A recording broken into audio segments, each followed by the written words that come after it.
Buenos días chicos, espero que estén bien. Hoy daremos continuidad al tema número 1 de biología de quinto año, como lo es la herencia mendeliana. Daremos una serie de definiciones que son sumamente indispensables al momento de realizar un cruce genético. Entre ellas tenemos el genotipo. ¿Qué es el genotipo? Es la constitución genética de un determinado individuo que determina todas sus características. Fenotipo. El fenotipo es la expresión física de esa información genética, es decir, todo lo que constituye nuestros genes se va a expresar posteriormente de manera física. Por ejemplo, si nuestros genes van a determinar que nosotros seamos personas altas, fenotípicamente nosotros expresaremos esa característica. Si nuestros genes manifiestan que vamos a tener un color de ojos azules, fenotípicamente, visiblemente, nosotros vamos a tener los ojos azules. Y así como esa, todas las características que se encuentran en nuestro genotipo. Por otra parte, tenemos a los genes. Los genes son entes que se agrupan en pares que van a codificar cada una de nuestras características. Generalmente ellos se designan con letras. Cuando se escriben en mayúscula quiere decir que esa característica es dominante. Cuando se escriben en minúscula quiere decir que esa característica es recesiva. El alelo es cada una de las formas en que puede expresarse un gen dentro de una población. En este caso, si de repente un individuo cuenta con dos alelos iguales para una misma característica, se dice que el individuo es homocigoto. Pero si de repente presenta un alelo dominante y otro recesivo, podemos encontrar que este individuo es heterocigoto. ¿Qué son los gametos? Los gametos son los que están representados por las células sexuales femeninas y masculinas, en este caso óvulo y espermatozoide. Estos presentan carga genética haploide. ¿Qué quiere decir haploide? Que cuentan con la mitad de la información genética. Y esto tiene un porqué. Nosotros somos organismos diploides. ¿Qué quiere decir diploides? Que en cada una de nuestras células, a excepción del óvulo y el espermatozoide, vamos a tener la carga cromosómica completa, es decir, doble carga genética. En este caso, ¿qué quiere decir eso?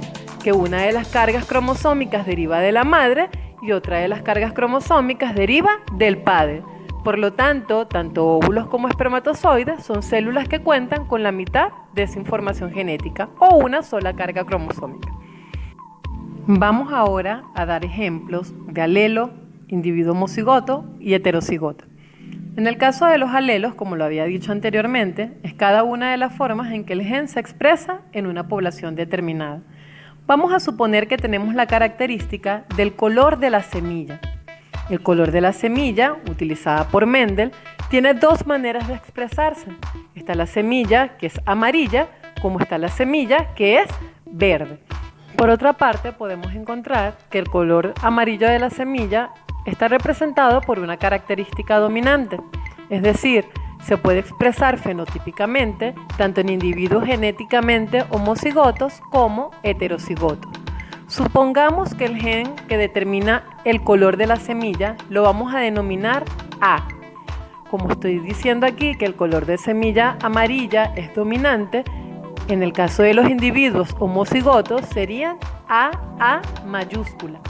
En el caso de los individuos heterocigotos serían A mayúscula, A minúscula. Entonces, el color verde de semilla, ¿cómo sería? Sería A minúscula y únicamente se va a expresar fenotípicamente dicha característica cuando el individuo sea homocigoto. ¿Qué quiere decir ello? Cuando genotípicamente sea A minúscula. Ahora bien, ahora vamos a continuar con la explicación de una serie de operaciones que son básicas en todos los cruces de herencia mendeliana. Todas están inmersas en los problemas que vamos a realizar a partir de este momento.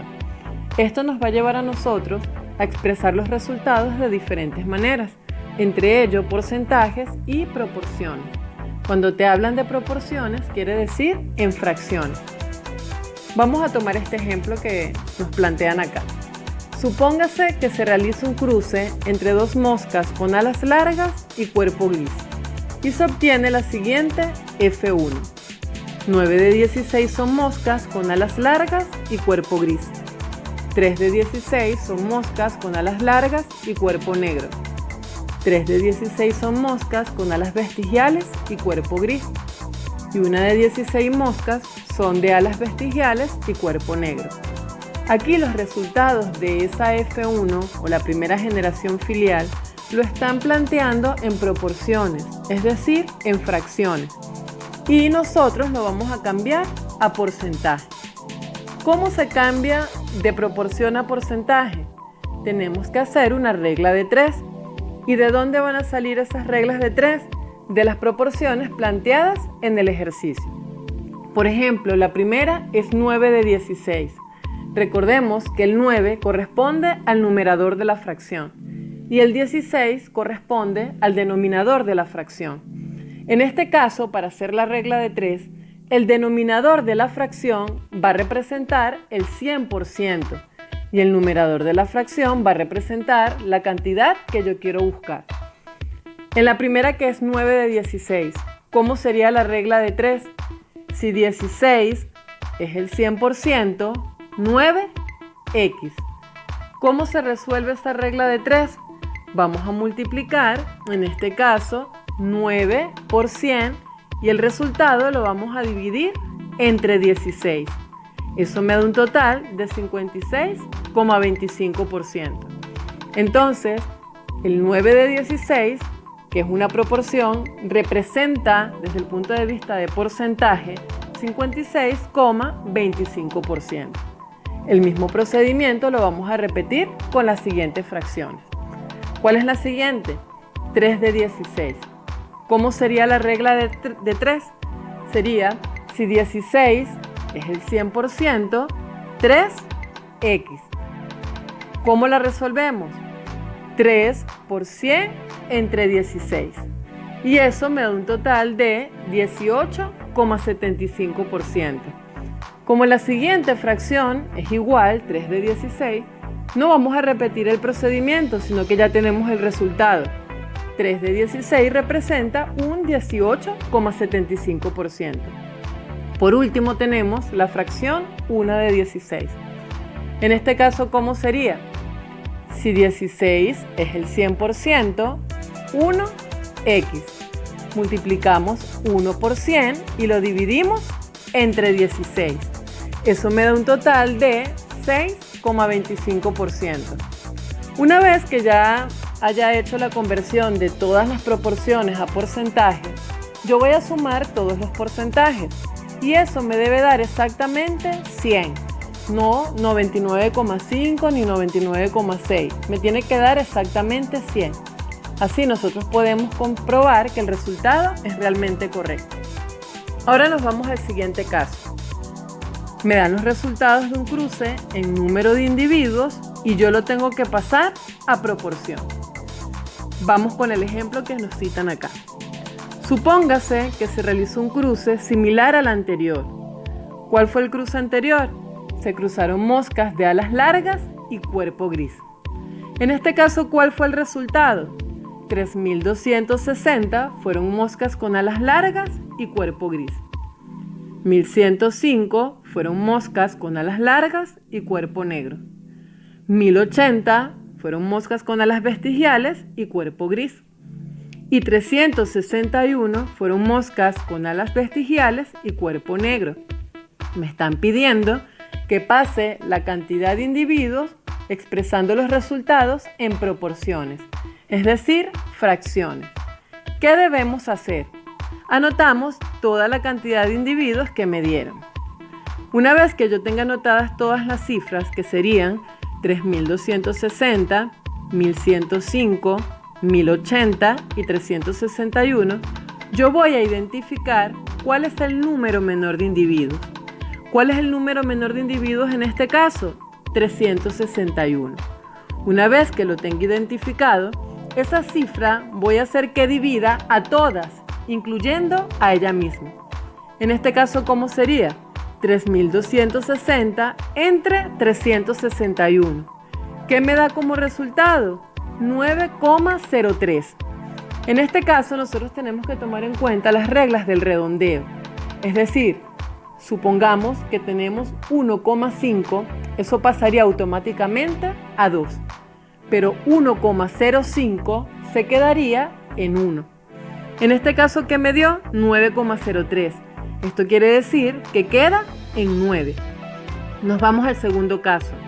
1105 entre 361. Esto me da como resultado 3,06. Por lo tanto, si aplicamos el redondeo, el número queda en 3. El siguiente caso es 1080 entre 361. Eso me da 2,99. Por lo tanto, se redondea el número a 3. Por último, tenemos 361 entre el mismo, es decir, 361. Eso me da como resultado 1. Esos números que yo obtuve de la división de las cifras entre el número menor, yo lo voy a tomar como el numerador de la fracción. Es decir, los numeradores de las fracciones serían 9, 3, 3 y 1. ¿De dónde voy a tomar el denominador? De la suma de todos los numeradores. En este caso, ¿cómo sería? 9 más 3, 12 más 3, 15 y 1, 16. Ese sería el denominador de todas las fracciones. Por lo tanto, ¿qué cantidad tengo de moscas de alas largas y cuerpo gris? 9 de 16. Tengo también 3 de 16 moscas con alas largas y cuerpo negro. 3 de 16 moscas con alas vestigiales y cuerpo gris. Y una de 16 moscas con alas vestigiales y cuerpo negro. Si se dan cuenta, vamos a suponer que no me pidieron los resultados en proporciones, sino en porcentaje. ¿Qué tendríamos que hacer una vez que obtengamos las proporciones? Aplicar el procedimiento del ejercicio anterior. Simplemente de esas fracciones, yo aplico la regla de 3 y así puedo obtener los resultados en porcentaje. Bueno chicos, esto ha sido la explicación de hoy. En la clase que viene iniciaremos con los cruces relacionados con la primera ley de Mendel. Muchas gracias.